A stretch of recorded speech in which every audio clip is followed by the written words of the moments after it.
Assalamualaikum doktor. Boleh Waalaikumsalam. ceritakan sikit pasal kerjaya doktor? Hai, saya Dr. Wan. Nak tahu apa yang saya buat? Jom masuk dalam klinik. Okey, saya Dr. Wan.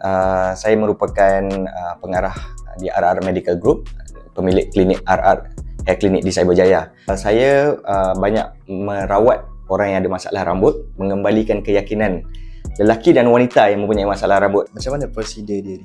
Okey, kalau hair transplant ni, tanam rambut ni adalah prosedur di mana kita memindahkan akar rambut di bahagian donor. Kebanyakan di bahagian donor ni di bahagian belakang. Jadi kita mengambil akar rambut satu persatu dan dipindahkan ke kawasan yang memerlukan rambut. Biasanya di bahagian depan kan, orang yang ada masalah M ke botak atas ke. Apa rawatan yang paling popular?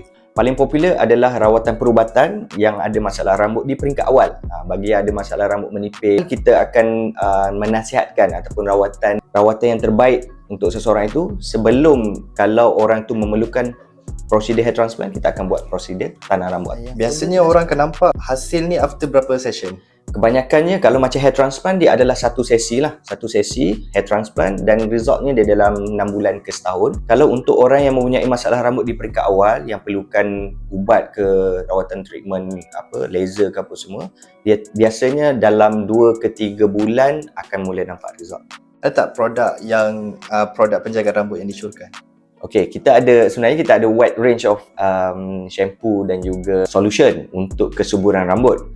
Tetapi apa yang kita buat di RR Hair Clinic ni sebenarnya kita buat assessment ataupun nasihat secara terperinci apakah rawatan yang sesuai untuk seseorang yang mempunyai masalah rambut.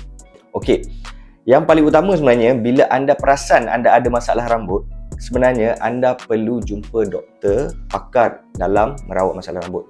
Jangan biarkan masalah rambut tu menjadi semakin teruk. Contohnya M dah makin dalam kerana semakin lama kita biarkan masalah rambut makin teruk, masalah itu makin banyak modal yang kita kena keluarkan dari segi kena buat hair transplant.